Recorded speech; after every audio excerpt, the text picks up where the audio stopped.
Čau! Kā nākamo Žila Verna grāmatu, ko lasīt, izvēlējos 1873. gada 80 dienās ap zemeslodi.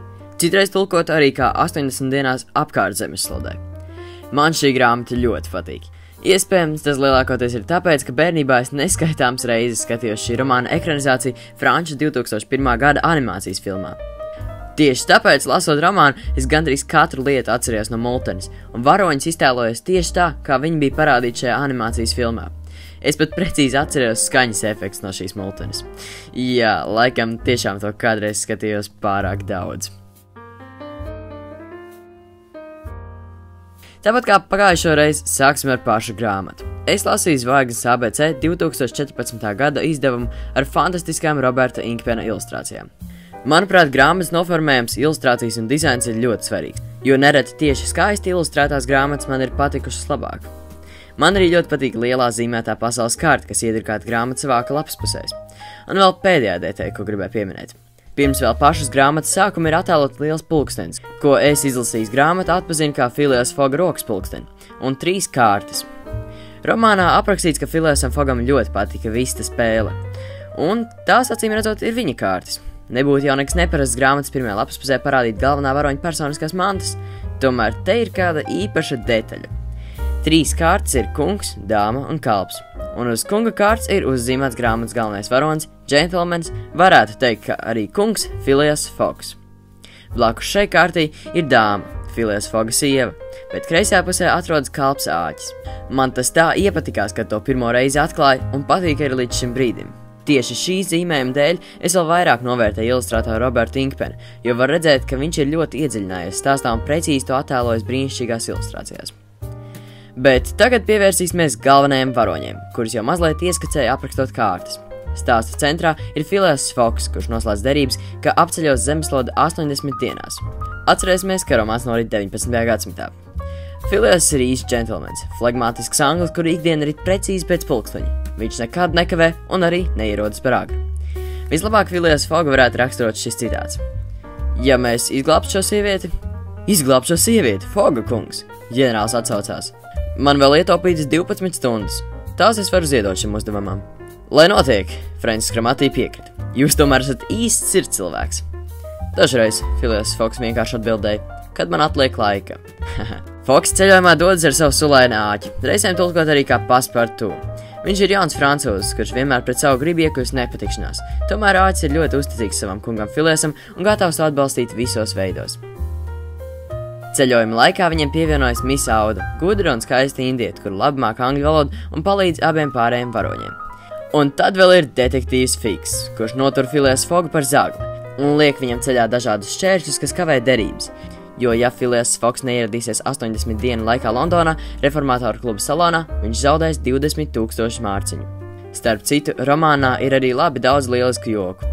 Piemēram, tikko kā āķis ar Phileas Foggu ir devies ceļojumā apkārt pasaulē, viņš atcerās, ka ir atstājis istabā gāzes radziņu, tāpēc visu ceļojumu laiku āķis uztraucas par to un skaita, cik viņam būs jāmaksā. Arī ļoti foršs joks ir tāds, ka detektīvs Fiks visu laiku gaida apcietināšanas orderi. Bet tā kā Phileas Foggs turpina savu ceļojumu un brauc tālāk, Fiks liek orderi aizsūtīt uz aizvien tālākām zemēm. Kad viņš beidzot to saņem, Fiks uzzina, ka apcietināšanas orderis visu laiku ir braucis viņam līdzi ar to pašu kuģi, kurā detektīvs ceļoja. Ui, kādas bija detektīva dusmas, jo Phileas tieši to brīdi izbrauca no Angļu kontrolētās teritorijas, kurā orderis darbojās. Es domāju, ka šajā romānā ir panākts perfekts balanss starp straujajiem notikumiem un vēsturiskām detaļām. Te nav zivju klasifikācijām veltīts nodaļas, tomēr dažās vietās ir aprakstīts eksotiskajās zemēs dzīvojušie cilvēki un viņa kultūra.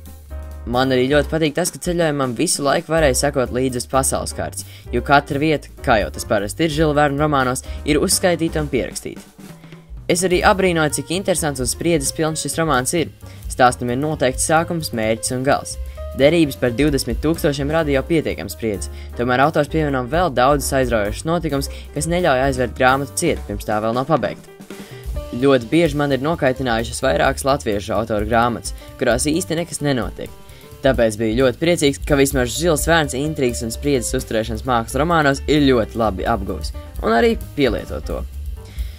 Kā jau sākumā minēju, liels iemesls tam, ka man šis stāsts tik ļoti patīk, ir tas, ka bērnībā ļoti daudzas reizes skatījos animēto filmu.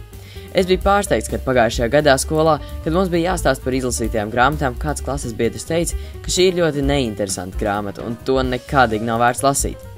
Tomēr arī to es saprotu. Ir cilvēki, kuriem ir ļoti svarīgi, lai grāmatai būtu ļoti ātrs temps un visu laiku notiktos kas ārkārtīgi traks un uztraucošs. Šis klases biedrs droši vien arī nebija, kā es neskaitāms reizes skatījies animācijas filmu, tāpēc stāsts nelikās tik pazīstams. Un domājot par šo, es nonācu līdz interesantām idejām. Lai gan tagad jau mazāk, skolās liek obligāti lasīt kādus klasikas darbus. Esmu pārliecināts, ka tie tiešām ir vērtīgi, tomēr daudzi skolēni ikdienā šādu literatūru nelasa, tāpēc šie romāni viņiem liekas garlaicīgi. Galu galā izaug paudze, kas nenovērtē dažādus labus darbus tikai tāpēc, ka viņi vēl tiem nebija gatavi. Man 80 dienās ap zemeslodi ļoti patīk, taču beigās sanāk, ka šīs vienas animētās filmas dēļ es spēju klasikas darbu novērtēt daudz vairāk, nekā ja ar tiem nekad nebūtu iepazinies, un it īpaši, ja kāds man tos liktu lasīt. Jau vairākas reizes esmu minējis, ka man patīk, ja filmas mazliet paspēlējas ar grāmatas sižetu un padara to interesantu visiem, gan grāmatu izlasījušiem, gan nelasījušiem. Vienīgi man nepatīk, ja romānus cenšas modernizēt. Citi domā, ka ieviešot klasiskā darbā mūsdienu problēmas, tie labāk patiks mūsdienu cilvēkiem. Manis minētā animācijas filma diezgan precīzi sekoja grāmatā aprakstītiem stāstam. To gan es nevarētu teikt par šīs grāmatas 2004. gada ekranizāciju. Es mazliet to paskatījos un sapratu, ka filmas autori ir pilnībā izmainījuši varoņus. Phileas Fox vairs nav klusais, mierīgais, patīkamais džentelmenis, kurš riskē ar savām derībām un dzīvību citu dēļ. Nē, šajā filmā Fox ir pussajūtas izgudrotājs. Arī indietu Misauda ir apmainīta pret kādu francūzieti, bet īstais francūzis Paspartū tagad ir ķīnietis Pasportū. Jā, viņš tā filmā teica, kurš patiesībā ir zaglis. Protams, viņam līdzi seko arī detektīvs Fiks, kurš it kā pa īstam varētu viņus apcietināt, jo Paspartū tagad pa īstam ir zaglis. Tomēr visi gudrie joki ar detektīvu Fiks ir pazuduši, jo viņš ir neveikls āksts, kurš tā arī neko nespēja izdarīt. Vispār gan jau, ka kaut kad izveidos šīs filmas apskati. Vienkārši vēlējos mazliet ieskicēt, cik traki ir, ja kaut ko sāk mainīt romāna galvenajos punktos, šajā gadījumā varoņos. Starp citu, ir ļoti daudz filmas un multens, kas ir balstīts uz 80 dienās ap zemeslodi. Arī tagad laikam ir iznācis BBC seriāls. Diemžēl to komentēt nevaru, jo neesmu redzējis. Galu galā atgriežamies pie romāna.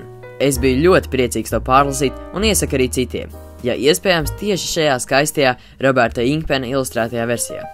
Grāmatai dodu 10 no 10. Tiešām, to nebija gaidījis, bet tā ir. Es pat nezinu, kāpēc, bet patiešām šis romāns man šausmīgi patīk. Es nezinu, ko vēl piebilst. Lūdzu, uzspied laiku un abonē man kanālu, jo nākamreiz es apskatīšu, man vēl ir jāpadomā, bet tik un tā gaida nākamo video, jo tajā cerams būs kaut kas ļoti interesants. Čau!